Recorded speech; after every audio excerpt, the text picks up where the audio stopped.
نحمده ونستعينه ونستغفره ونعوذ بالله من شرور أنفسنا ومن سيئات أعمالنا. من يهده الله فلا مضل له ومن يضلله فلا هادي له. ونشهد أن لا إله إلا الله وحده لا شريك له.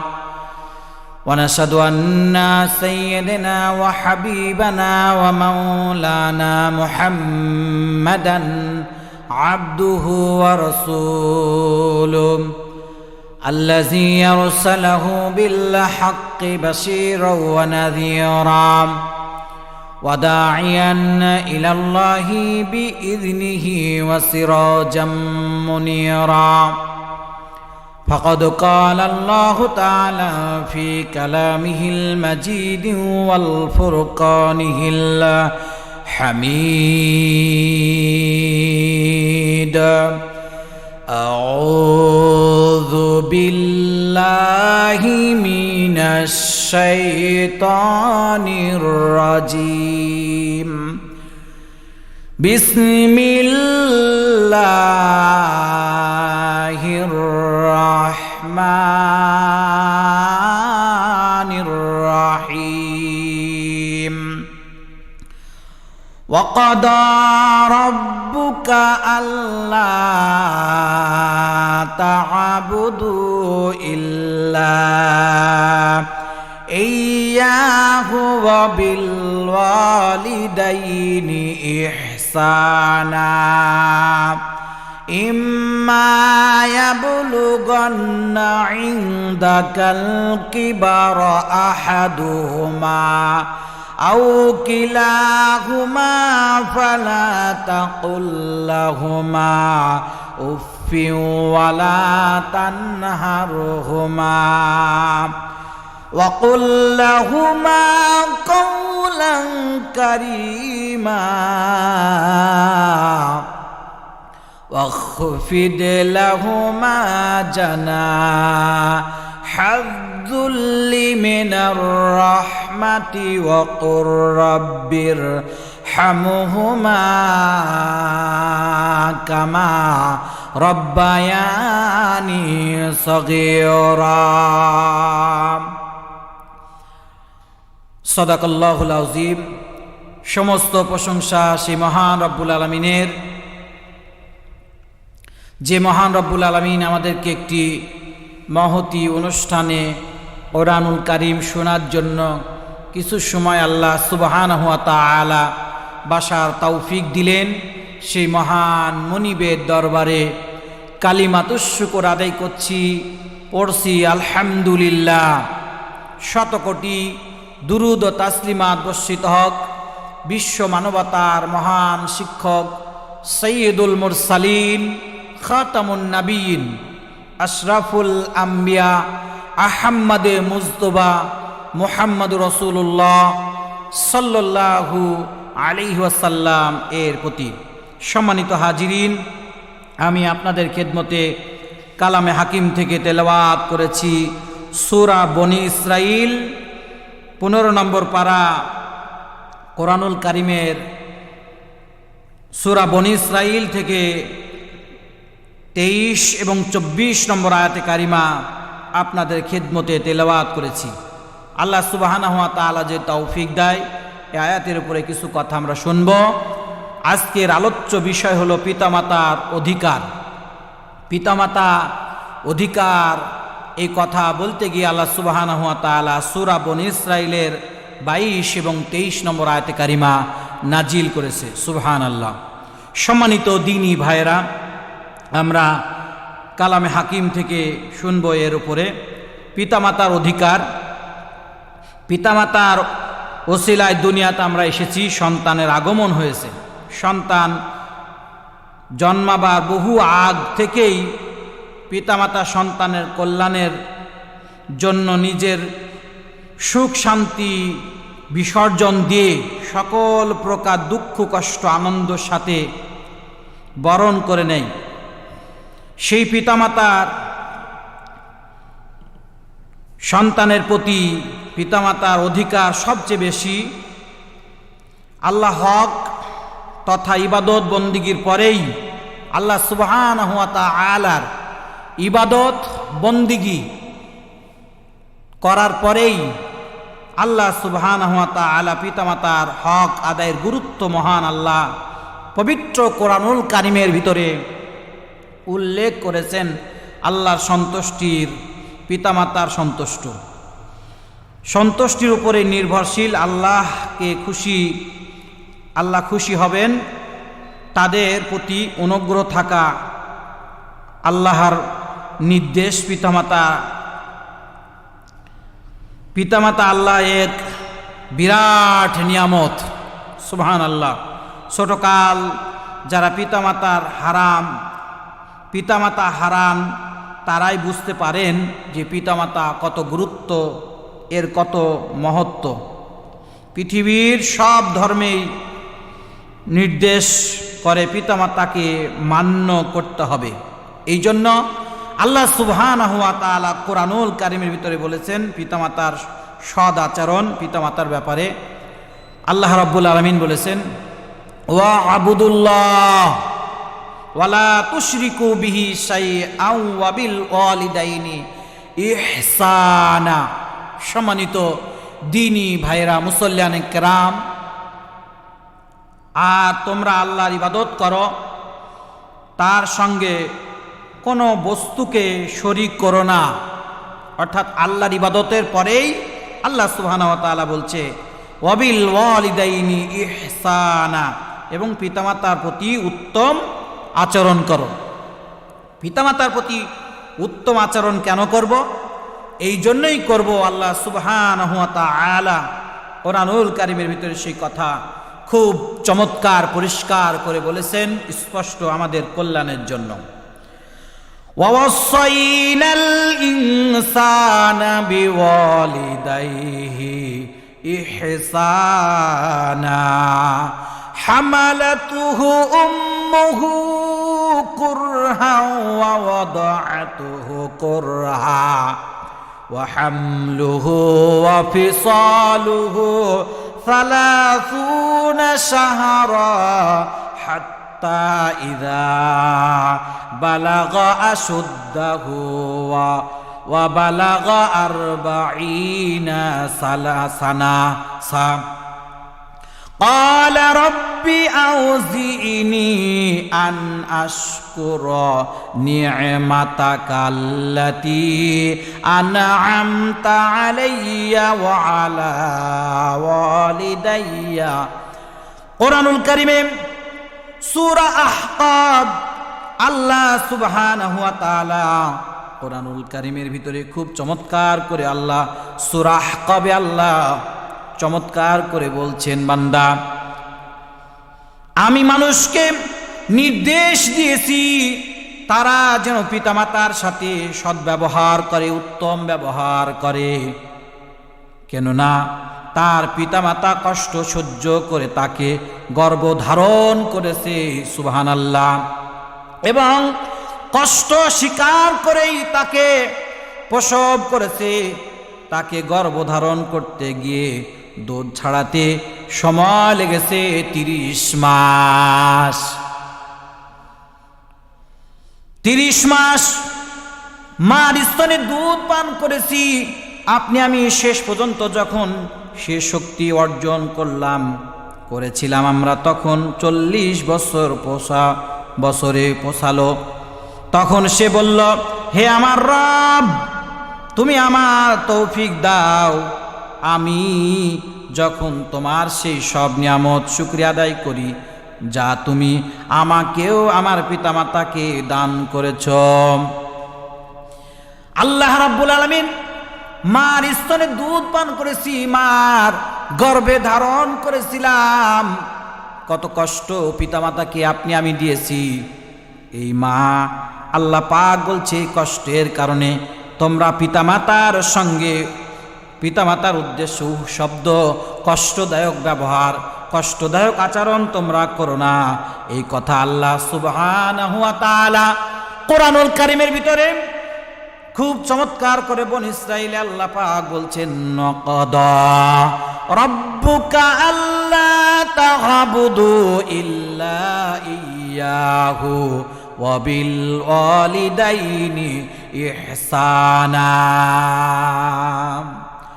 আর তোমার প্রতিপালক এ আদেশ করেছে যে তোমরা তাকে ভিন্ন অপর কারো ইবাদত করো না, আল্লাহ ছাড়া তোমরা কারো ইবাদত করো না।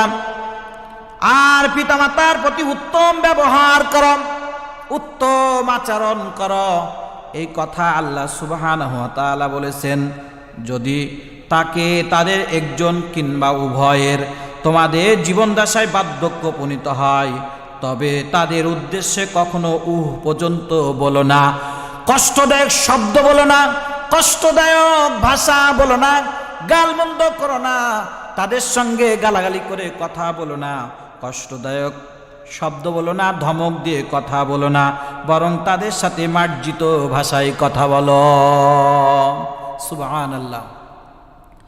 সেই জন্য আল্লাহ সুবহানাহু ওয়া তাআলা পিতামাতার গুরুত্ব তাৎপর্য বলতে গিয়ে আল্লাহ সূরা বনী ইসরাঈলে এত সুন্দর কথাগুলো আল্লাহ বলেছেন। আল্লাহ রাব্বুল আলামিন পিতামাতার আনুগত্য করতে হবে, এই কারণেই পিতামাতা কত কষ্ট করে আপনাকে আমাকে লালন পালন করেছে। এই জন্য পিতামাতা আল্লাহর আনুগত্য করার পরে আল্লাহ বাবা মার খেদমত করতে হবে, আনুগত্য করতে হবে, এই নির্দেশ আল্লাহ ফরজ করে দিয়েছে। পিতামাতার আনুগত্য করা যখন যাবে না, কখন যাবে না? ওয়াসাইনাল ইনসানা বিওয়ালিদাইহি হুসনা ওয়া ইন জাহাদাকা লিতুশরিকা বিমা লাইসা লাকা বিহি ইলমুন ফালা তুতি'হুমা। সূরা আনকাবুত ৮ নম্বর আয়াত। আল্লাহ সুবহানাহু ওয়া তাআলা বলেছেন, আমি মানুষকে তার পিতামাতার সাথে ভালো ব্যবহারের নির্দেশ দিয়েছি।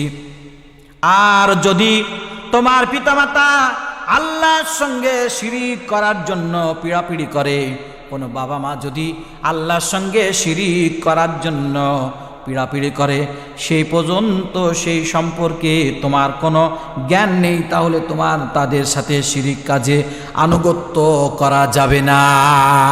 কোনো বাবা মা যদি আল্লাহর দিকে ধাবিত করে, আল্লাহর কাজে আল্লাহর আনুগত্য করার জন্য আদেশ করে, সেটা মানা যাবে। কিন্তু বাবা মার ওই কথা মানা যাবে না। বাবা মা যদি শিরিক করার জন্য বলে, পাপের কাজের জন্য বলে, আল্লাহর সঙ্গে অংশীদারের কোনো কথা আদেশ করে, ওই কথা বাবা মার মানা যাবে না। মায়ের আনুগত্য করতে গিয়ে আল্লাহ যদি আমাদের লাভ কি, যদি বাবা মার খেদমত করি, বাবা মার জন্য খরচ করি।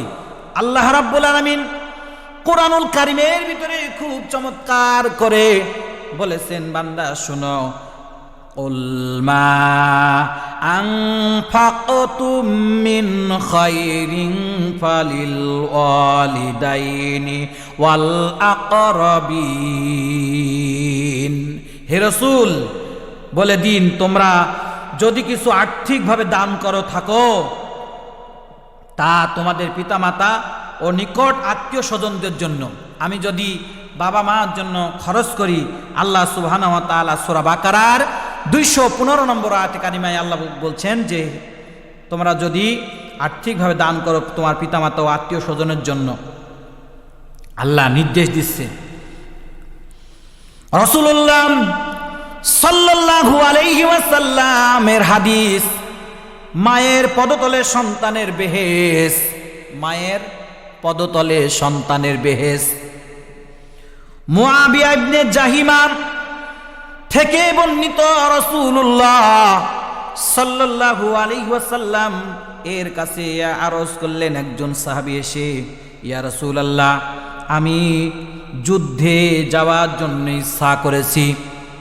যুদ্ধে যাওয়ার জন্য আল্লাহ রাসূলের কাছে একজন সাহাবী এসে আরজ করলেন, বললেন, ইয়া রাসূলুল্লাহ, আমি যুদ্ধে যাওয়ার জন্য নিয়ত করেছি, আপনি আমাকে পারমিশন দিন, এই ব্যাপারে আপনার নিকট পরামর্শ নিতে এসেছি।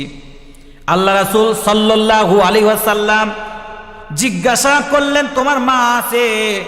তোমার মা কি বেঁচে আছে? তিনি বললেন, হ্যাঁ রাসূলুল্লাহ, আমার মা বেঁচে আছে। রাসূলুল্লাহ সাল্লাল্লাহু আলাইহি ওয়াসাল্লাম বললেন, তাহলে তাকে ধরে রাখো, কেননা জান্নাত তার পায়ের নিকটে। তার খেদমত করো, সহযোগিতা করো, তার পায়ের নিচেই জান্নাত রয়েছে। সুবহানাল্লাহ। সম্মানিত দ্বীনি ভাইয়েরা, এই পিতামাতা এত কষ্ট করেছে, এত লালন পালন করতে গিয়ে বুকের তাজা রক্ত, বুকের স্তনের দুধ আমাদেরকে পান করেছে। পেটে থাকা অবস্থায় হাঁটু দিয়ে গোতা দিয়েছি, কষ্ট দিয়েছি। এই মাকে কোনো কষ্ট দেয়া যাবে না। এই আব্বা কত কষ্ট করে মায়ের মাথার ঘাম পায়ে ফেলে আমাদেরকে মানুষের মতো মানুষ গড়ে তুলেছে। এই জন্য পিতামাতার জন্য দোয়া, আল্লাহ রাব্বুল আলামিন এই পিতামাতার জন্য দোয়া করতে হবে। আমরা দোয়া করব। রাসূলুল্লাহ সাল্লাল্লাহু আলাইহি সাল্লাম বলেছেন, যাকে হতভাগা বলা হয়েছে, রাসূলুল্লাহ সাল্লাল্লাহু আলাইহি সাল্লাম বলেছেন সেই ব্যক্তি হলো হতভাগা, যেই ব্যক্তি রাসূলুল্লাহ সাল্লাল্লাহু আলাইহি সাল্লাম বলেছেন তার নাক ধুলায় মলিন হোক, তার নাক ধুলায় মলিন হোক, তার নাক ধুলায় মলিন হোক। সাহাবারা জিজ্ঞেস করলেন, ইয়া রাসূলুল্লাহ, হে আল্লাহ রাসূল, হতভাগা ব্যক্তিটিকে? আল্লাহ রাসূল সাল্লাল্লাহু আলাইহি সাল্লাম বললেন, সেই ব্যক্তি তার পিতা এবং মাতা উভয়কেই পেয়ে, কিন্তু সে পাওয়ার পরে একজনকে অথবা দুইজনকে পাওয়ার পরেও তাদের সেবা এবং যত্ন খেদমত করল না, বেহেশতে যেতে পারল না। ওই ব্যক্তি হলো সেবা যত্ন না করার কারণে তার কপালটা খারাপ। বাবা মা যতক্ষণ আছে এই বাবা মার খেদমত আমরা করব ইনশাআল্লাহ।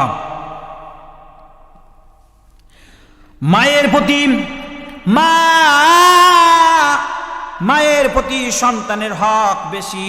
হযরতে আবু হুরায়রা রাদিয়াল্লাহু তাআলা আনহু থেকে বর্ণিত, এক ব্যক্তি এসে বলল, ইয়া আল্লাহ রাসূল, আমার সর্বোত্তম হকদার, সর্বোত্তম ব্যবহার হকদার কে? আল্লাহ রাসূল বললেন, তোমার মা।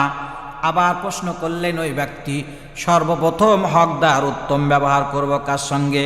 তো বলল, তোমার মার সঙ্গে। আর একবার বললেন পুনরায় যে তোমার, এ আল্লাহ রাসূল, আমি সব করতে আমার উত্তম ব্যবহার হকদার কে?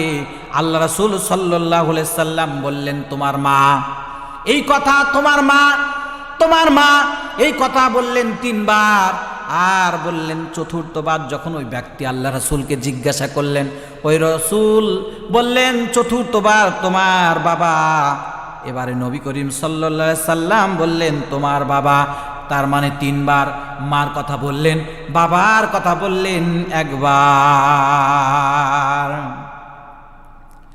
আল্লাহ রাসূল সাল্লাল্লাহু আলাইহি সাল্লামের আরেকটা হাদিস, পিতামাতার খেদমত হচ্ছে পিতামাতার সেবা করা, যত্ন করা, সেবা যত্ন করা, খেদমত করা। রাসূলুল্লাহ সাল্লাল্লাহু আলাইহি ওয়াসাল্লাম বলেছে, পিতামাতার খেদমত হচ্ছে সব করতে বড় জিহাদ। সুবহানাল্লাহ। আব্দুল্লাহ ইবনে আমর থেকে বর্ণিত, রাসূলুল্লাহ সাল্লাল্লাহু আলাইহি সাল্লামের কাছে একজন ব্যক্তি এসে জিজ্ঞাসা করলেন, আমি জিহাদ করব আল্লাহ রাসূল, জিহাদে যেতে চাই, পারমিশন দিন। তিনি বললেন, তোমার পিতামাতা বেঁচে আছে কি? আল্লাহ রাসূল বললেন, তোমার পিতামাতা বেঁচে আছে কি? লোকটি বললেন, বেঁচে আছে। আল্লাহ রাসূল সাল্লাল্লাহু আলাইহি সাল্লাম বললেন, তবে তাদের দুজনের মধ্যে জিহাদ করো, অর্থাৎ তাদের দুজনকে খেদমত করো, সেবা করো, খেদমত করো, দেখাশোনা করো, এটাই তোমার জন্য জিহাদ হবে। অর্থাৎ বাবা মাকে যদি সেবা করি, খেদমত করি, ও দিনী ভাইয়েরা, মুসলমান ভাইয়েরা, বাবা মার খেদমতটাই হলো সব করতে বড় জিহাদ। সুবহানাল্লাহ। সম্মানিত দিনী ভাইয়েরা, বন্ধুরা আমার, পিতামাতা হচ্ছে সন্তানের জন্য বেহেশত। আবার সন্তানের জন্য পিতামাতাই হলো জাহান্নাম। পিতামাতার যদি খেদমত করি, পিতামাতার খেদমত করার কারণে আমি জান্নাতি হব, আর পিতামাতাকে যদি খেদমত না করি তাহলে কিন্তু আমাকে জাহান্নামে যাওয়া লাগবে। আমার ভাইয়েরাম, আল্লাহর একজন পয়গাম্বার ছিল হযরতে মুসা আলাইহিস সালাতু ওয়াস সালাম। বাবা মার খেদমত করার কারণে আল্লাহর এই মুসা আলাইহিস সালাতু ওয়াস সালাম আল্লাহ রাব্বুল আলামিনকে বললেন, এ আল্লাহ, আমি তো জান্নাতে যাব, তো আল্লাহ তুমি বলে দাও জান্নাতের মধ্যে আমার সঙ্গে সঙ্গী হবে কে? মুসা আলাইহিস সালাতু ওয়াস সালাম যখন আল্লাহকে বললেন, আল্লাহ জান্নাতি তো হবই, তুমি বলে দাও জান্নাতের মধ্যে আমার সঙ্গে সঙ্গী হবে কে? মার খেদমত করার কারণে আল্লাহ রাব্বুল আলামিন মুসা আলাইহিস সালাতু ওয়াস সালামকে বললেন, এ মুসা, তোমার সঙ্গে জান্নাতের সঙ্গী হবে একজন কসাই। কে? কসাই। এটা আপনাদের গ্রামের কসাই না, এটা আপনাদের শহরের কসাই না। কেমন আচরণ, কি ব্যবহার মায়ের সঙ্গে করার কারণে, কি আমল করেছে তার কারণে আল্লাহ রাব্বুল আলামিন স্বয়ং মুসা আলাইহিস সালাতু ওয়াস সালামকে ওই কসাইয়ের কথা বলে দিলেন। আমার ভাইরা, আল্লাহ রাব্বুল আলামিনকে মুসা কালিমুল্লাহ, মুসা আলাইহিস সালাতু ওয়াস সালাম বললেন, হে আল্লাহ, ঠিকানা দাও কোন জনপদে, কোন জায়গায় ওই কসাই থাকে, ঠিকানা দাও কোন জনপদে থাকে। ঠিকানা পেয়ে আল্লাহ রাব্বুল আলামিন ঠিকানা দিয়ে দিলেন মুসা কালিমুল্লাহকে। মুসা আলাইহিস সালাতু ওয়াস সালামকে ঠিকানা দিয়ে মুসা চলে গেলেন। মুসা আলাইহিস সালাতু ওয়াস সালাম চলে গেলেন ঠিকানা পেয়ে। এক জায়গায় চলে গেলেন, গভীর এক জায়গায়, পাহাড়ি একটা অঞ্চল, সেখানে চলে গেলেন। ছোট্ট একটা ঘর, ওখানে যেতেই দেখলেন ওই বাড়ির ভিতরে একজন বৃদ্ধ মা। চামড়াগুলো দুর্বল হয়ে গেছে, শারীরিক অবস্থা দুর্বল। ওই বাড়ির ভিতরে যখন প্রবেশ করলেন, বাড়িতে প্রবেশ করেই ওই বৃদ্ধ মাকে সালাম দিলেন। বাড়িতে প্রবেশ করেই মার কাছে চলে গেলেন, ঠিকানা পেয়ে চলে গেলেন। মাকে বললেন, ও মা, ঠিকানা। মুসা আলাইহিস সালাম নিজের পরিচয় গোপন করলেন। গোপন করেই বললেন, ও মা, তোমার পরিবারে কয়জন সদস্য, কয়জন লোক তোমরা? মুসা আলাইহিস সালামকে ওই বৃদ্ধ মা জবাব দিয়ে দিলেন, বললেন, আমার একটা সন্তান রয়েছে। তো বলল, তোমার ওই সন্তান কি কাজ করে মা, কর্ম কি করে? মুসা আলাইহিস সালামকে বৃদ্ধ মা বললেন, আমার সন্তান গোস্ত কাটার কাজ করে, সারাদিন গোস্ত কাটার কাজে ব্যস্ত থাকে, রাতের বেলায় বাড়িতে আসে। বাড়িতে এসে আমার সন্তান, আমি নাপাক অবস্থায় থাকি, আমার সন্তান এসে নিজে হাতে আমাকে গোসল করে দেয়। গোসল করে দিয়ে নিজে হাতে ওই পশু গোস্ত কাটা, সব করতে উন্নত মানের একটা পশুর কলিজা, ওই কলিজা টুকরো টুকরো করে কেটে রান্না করে আমার কলিজার টুকরা সন্তান রুটি রান্না তৈরি করে, গোস্ত রান্না করে, নিজে হাতে পাক করে আমার সন্তান কলিজা ভরে তৃপ্তি সহকারে আমাকে পেট পুরে খাওয়িয়ে দেয় নিজে হাতে। খাওয়ানোর পরে আবার আমার সন্তান যখন রাত শেষ হয়ে যায়, সকালে উঠেই আমার নাপাক কাপড় চুপড়গুলো পরিষ্কার করে দেয়। মুসা আলাইহিস সালামকে ওই বৃদ্ধ মা বলছে, সকালে যখন গোস্ত কাটার কাজে বের হয়ে যায়, তার আগে আমার সন্তান আমাকে সমস্ত নাপাকি পবিত্র করে দেয়, গোসল করে দেয়, নিজে হাতে পাক করে, আবার গোস্ত পাক করে রুটি তৈরি করে নিজে হাতে আমার সন্তান আমাকে খাওয়ায় দেয়। খাওয়িয়ে গোসল করে খাওয়াই দিয়ে আবার দোলনায়, একটি ছোট্ট দোলনায় বিছানায় শুয়ে দিয়ে আমার ছেলে চলে যায় গোস্ত কাটার কাজে। আমি আল্লাহ রাব্বুল আলামিনকে বলেছি, দোয়া করেছি, ও আল্লাহ, আমার সন্তান, আমি তোমার কাছে দোয়া করি, আল্লাহ আমার সন্তানকে এই জামানার পয়গম্বর নবীর সঙ্গে তুমি জান্নাতের ব্যবস্থা করে দিও। আল্লাহ রাব্বুল আলামিন কাছে আমি এই দোয়া করেছি। মুসা আলাইহিস সালাতু ওয়াস সালাম বললেন, ও মা, তুমি কি আমাকে চিনো? বলল, না বাবা, তোমাকে চিনি না। বলল, মা, তুমি যে সন্তান জন্য কষায়, তোমার সন্তানের জন্য যে পাইগাম্বার নবীর জন্য দোয়া করো, নবীর সঙ্গে জান্নাতের জন্য দোয়া করো, ও মা, তোমার ওই নবী হলো আমি মুসা কালিমুল্লাহ। সম্মানিত দ্বীনি ভাইরা, মার খেদমত করার কারণে আল্লাহ রাব্বুল আলামিন হযরতে মুসা কালিমুল্লাহ, মুসা আলাইহিস সালাতু ওয়াস সালামকে জান্নাতে সঙ্গী করে দিয়েছেন একজন কসাই। কসাইয়ের ইজ্জত, সম্মান, কিসমত খুলে গেছে শুধুমাত্র কেবলমাত্র মার খেদমত করার কারণে, মার সেবা করার কারণে। আমরাও যতক্ষণ বেঁচে আছি, আমার বাপ মা বেঁচে আছে, আমার বাবা মার খেদমত করব ইনশাল্লাহ। বলেন সম্মানিত দ্বীনি ভাইরা। আর আল্লাহ রাসূল সাল্লাল্লাহু আলাইহি সাল্লাম তার দুধমা হালিমাতুস সাদিয়া খুব সুন্দর উত্তম আচরণ করেছিলেন মার সঙ্গে। আল্লাহ রাসূল কেমন তার মার সঙ্গে, দুধমা হালিমাতুস সাদিয়ার সঙ্গে ব্যবহার করেছিলেন। আবু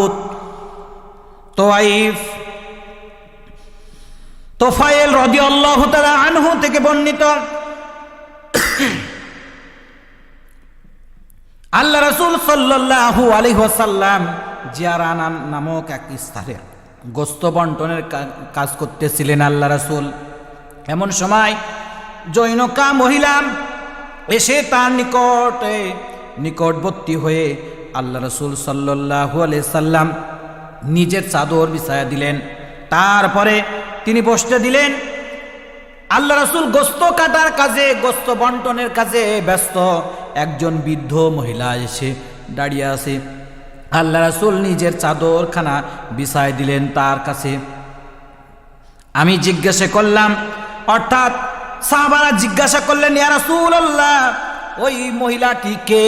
আল্লাহ রাসূল সাল্লাল্লাহু আলাইহি সাল্লাম বললেন, ওই মেয়ে লোকটি হলো আমার দুধমা, আমার ভাগ্যবতী মা। যে সময় আমার কেউ ছিল না, দেখাশোনার কেউ ছিল না, স্তনের দুধ পান করেছিল ওই ভাগ্যবতী নারী হালিমাতুস সাদিয়া। আল্লাহ রাসূল তার দুধমার সঙ্গে সুন্দর উত্তম ব্যবহার করেছে। সম্মানিত দ্বীনি ভাইরা, বাবা মা যদি কাফির হয় তাদের সম্মান করতে হবে, ঠিক কিনা বলেন? বাবা মা যদি কাফির হয় তো সেই বাবা মার খেদমত করতে হবে, উত্তম ব্যবহার করতে হবে, ঠিক কিনা বলেন? কোনো কষ্টদায়ক ভাষা ব্যবহার করা যাবে না। দ্বীনি ভাইয়েরা আমার, হযরত আবু হুরায়রা রাদিয়াল্লাহু তাআলা আনহু থেকে বর্ণিত, হযরত আবু হুরায়রার মা ছিলেন মুশরিকা। আল্লাহ রাসূল বললেন যে পিতামাতা যদি কাফির হয় তাদের সাথে উত্তম ব্যবহার করতে হবে, উত্তম আচরণ করতে হবে, সুন্দর ভাষায় কথা বলতে হবে। এটা আল্লাহ রাসূল শিখিয়েছে। আল্লাহ রাসূল সাল্লাল্লাহু আলাইহি সাল্লামের সাহাবী হযরত আবু হুরায়রা রাদিয়াল্লাহু তাআলা আনহু, তার মা চরম অসন্তুষ্ট। আল্লাহ রাসূল সাল্লাল্লাহু আলাইহি সাল্লামের সঙ্গে সময় দেয়। আল্লাহ রাসূলের সঙ্গে বেশি সময় দেওয়ার কারণে আল্লাহ রাসূলের এই সাহাবী হযরত আবু হুরায়রা রাদিয়াল্লাহু তাআলা আনহুর মা চরম অসন্তুষ্ট। একদিন আবু হুরায়রার মা গালমন্দ করলেন, মারধর করলেন, বাড়ি থেকে বের করে দিলেন। আবু হুরায়রা রাদিয়াল্লাহু তাআলা আনহু বাড়ি থেকে বের হয়ে আল্লাহ রাসূলের কাছে চলে গেলেন। আল্লাহ রাসূল সাল্লাল্লাহু আলাইহি সাল্লামের কাছে গিয়ে বললেন, ইয়া রাসূলুল্লাহ, আমার মা আমাকে মেরেছে, বাড়ি থেকে বের করে দিয়েছে, শুধুমাত্র অপরাধ হলো আপনার বাড়িতে আপনার কাছে বেশি সময় দিই, আপনার সঙ্গে থাকি, এই জন্য আমার মা মুশরিকা, আমার মা বেদুইন, আমার মা ইসলাম ভালোবাসে না, আল্লাহ রাসূল আপনাকে বেশি ভালোবাসে না, এই জন্য আমার মা আমাকে বাড়ি থেকে বের করে দিয়েছে মারধর করে, আপনি আমার মার জন্য দোয়া করুন। আল্লাহ রাসূল সাল্লাল্লাহু আলাইহি সাল্লাম, আল্লাহ রাসূল দোয়া করতে শুরু করলেন হেদায়েতের জন্য। হযরত আবু হুরায়রা রাদিয়াল্লাহু তাআলা আনহু দৌড় দিলেন বাড়ির দিকে। আমার ভাইয়েরা দৌড় দিচ্ছেন। রাস্তার লোকেরা, পথের লোকেরা মা হযরতে আবু হুরায়রাকে বললেন, ও আবু হুরায়রা, তা দৌড় দিচ্ছ কেন? বলল, আমার মা মুশরিকা, আমার মার হেদায়েতের জন্য আল্লাহ রাসূল দোয়া করতেছে, আমি বাড়িতে দৌড়িয়ে যাচ্ছি। আল্লাহ রাসূল দোয়া আমার বাড়িতে আগে পৌঁছতে পারে না, আমি দৌড়ে গিয়ে আমার বাড়িতে পৌঁছতে পারি। দৌড়িয়ে গিয়ে বাড়িতে দরজা নক করলেন, মা বলে ডাক দিলেন। আবু হুরায়রা রাদিয়াল্লাহু তাআলা আনহুর মা দরজা খোলার আগেই বললেন, কে? শব্দ শুনে হযরতে আবু হুরায়রা রাদিয়াল্লাহু তাআলা আনহুম বুঝেই ফেললেন যে আমার মার কণ্ঠের ভিতরে শিরকিয়াত নাই, কর্কশ সেই শব্দ নাই। বলল, আবু হুরায়রা অপেক্ষা করো, দরজা খুলে দিচ্ছি। আবু হুরায়রা দরজা খুলে দিলেন। আবু হুরায়রার মা দরজা খুলে দিলেন, বললেন, নো আবু হুরায়রা, তোমাকে বাড়ি থেকে বের করে দিয়ে আমি ভীষণ কষ্টে আছি, মন খারাপ করে আছি। আমি এক্ষুনি মুহাম্মদ সাল্লাল্লাহু আলাইহি সাল্লামের কাছে গিয়ে কালিমা পড়ে মুসলমান হতে চাই, কালিমা পড়তে চাই। আবু হুরায়রা তার মা পড়ে গেল, পড়ে নিল লা ইলাহা ইল্লাল্লাহু মুহাম্মাদুর রাসূলুল্লাহ। মা যদি মুশরিকা হয়, আব্বা যদি মুশরিকা হয়, তাও বাবা মার সঙ্গে উত্তম ব্যবহার করতে হবে, সুন্দর ব্যবহার করতে হবে, সুন্দর আচরণ করতে হবে। এই শিক্ষা দিয়েছেন মুহাম্মদুর রাসূলুল্লাহ সাল্লাল্লাহু আলাইহি ওয়াসাল্লাম। মা যদি অসন্তুষ্ট থাকে, মা যদি অসন্তুষ্ট থেকে, আপনি যদি অনেক ইবাদত করেন, নামাজ পড়েন, হজ করেন, যাকাত দেন, মা বাবা যদি অসন্তুষ্ট হয়, কষ্ট পায়, তাহলে আপনি নামাজ পড়ে লাভ নাই, যাকাত দিয়ে লাভ নাই, হজ করে লাভ নাই। সম্মানিত দ্বীনী ভাইরা, ওই জন্য বাবা মার কষ্ট দেওয়া যাবে না। বাবা মার ব্যবহার, বাবা মার জন্য আমাদেরকে দোয়া করতে হবে, বাবা মার জন্য দোয়া করতে হবে। সেই কথাও আল্লাহ রাব্বুল আলামিন কোরআনুল কারীমের ভিতরে চমৎকার করে বর্ণনা দিয়েছে। বাবা মার জন্য দোয়া করতে হবে, এই কথা সূরা ইব্রাহিম 41 নম্বর আয়াত আল্লাহ পাক বলছেন বাবা মার জন্য কিভাবে দোয়া করতে হবে। রব্বানা গফিরলি ওয়ালি ওয়ালিদাইয়া ওয়ালিল মুমিনিনা ইয়াওমা ইয়াকুমুল হিসাব। সূরা ইব্রাহিম 41 নম্বর আয়াত। হে আমাদের প্রতিপালক, তুমি আমাকে, আমার পিতামাতাকে এবং মুমিনদেরকে মুমিন হিসাবে, আল্লাহ হিসাবে দিনে ক্ষমা করে দিও। বাবা মার জন্য দোয়া আল্লাহ পাক বলছে, হে আমাদের প্রতিপালক, তুমি আমাকে, আমার পিতামাতাকে এবং মুমিনদেরকে হিসাবে দিন ক্ষমা করে দিও। বাবা মার জন্য দোয়া করতে হবে, এই কথা আল্লাহ পাক শিখায় দিয়েছে। আর এক জায়গায় সূরা নূহ 28 নম্বর আয়াতে কারিমায় আল্লাহ পাক বলছেন, রব্বি গফিরলি ওয়ালি ওয়ালিদাইয়া ওয়ালিমান দাখালা বাইতিয়া মুমিনান ওয়ালিল মুমিনিনা ওয়াল মুমিনাত। সূরা নূহ 28 নম্বর আয়াতে কারিমা, হে আমার প্রতিপালক, আমাকে, আমার পিতামাতা ও আমার গৃহে মুমিন রূপে প্রবেশকারীদেরকে এবং সকল মুমিন নর নারীকে ক্ষমা করো। এই দোয়া আল্লাহ পাক শিখিয়েছেন। কেন? আমার পিতামাতা, আমার গৃহে মুমিন রূপে যারা আছে, আল্লাহ তুমি সবাইকেই ক্ষমা করো।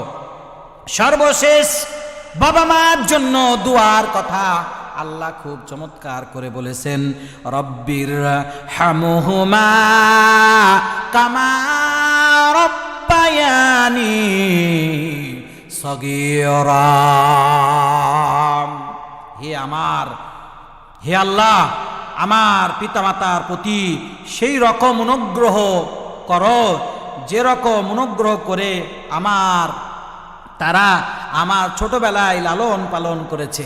আমাদেরকে যেভাবে কষ্ট করে লালন পালন করেছে আল্লাহ, তুমি তাদেরকেও তুমি হেফাজত করো। বাবা মা বেঁচে আছে, খেদমত করব। বাবা মা যতক্ষণ আছে, যত খেদমত করব, তত আল্লাহ ইজ্জত বাড়ায় দিবে, সম্মান বাড়ায় দিবে। আর আমাদের দেশে এমন আছে, বাবা মা বাদ দিয়ে অন্য পীর ধরে নিয়ে পীরের মুরিদ হয়ে, পীরের মুরিদ হন, ভালো হক্কানি বুজুর্গ লোকের মুরিদ হন, কোনো আপত্তি নাই, কিন্তু নিজের বাবা মা বাদ দিয়ে অন্য বাবা মাকে বাবা মা বলে টাকা দিয়ে ইজ্জত করে কোনো লাভ নাই, নিজের বাবা মা বাদ দিয়ে। ঠিক কিনা বলেন? এজন্য বাবা মা আছে, বাবা মা যতক্ষণ আছে এই বাবা মার খেদমত, সহযোগিতা, বিপদে আপদে, শহরে থাকি গ্রামে থাকি, যে অবস্থায় থাকি, বাবা মার খেদমত করতে হবে, সেবা করতে হবে। এটা আল্লাহ পাকের নির্দেশনা। সম্মানিত দিনী ভাইয়েরা, আমরা যতটুক কথা শুনলাম, সেই কথাগুলো যেন বাস্তব জীবনে আমল করতে পারি, বাবা মা যেন দোয়া করতে পারি। বাবা মা দুনিয়া থেকে বিদায় হয়ে গিয়েছে, এই বাবা মার জন্য আমরা দোয়া করব, বাবা মার জন্য দান করব, সদকা করব। আল্লাহ পাক আমাদেরকে সেই তৌফিক, যোগ্যতা, ঈমান ও কোরআন সুন্নাহ অনুযায়ী চলার তৌফিক আল্লাহ দান করুক। আমিন। আসসালামু আলাইকুম ওয়া রাহমাতুল্লাহ।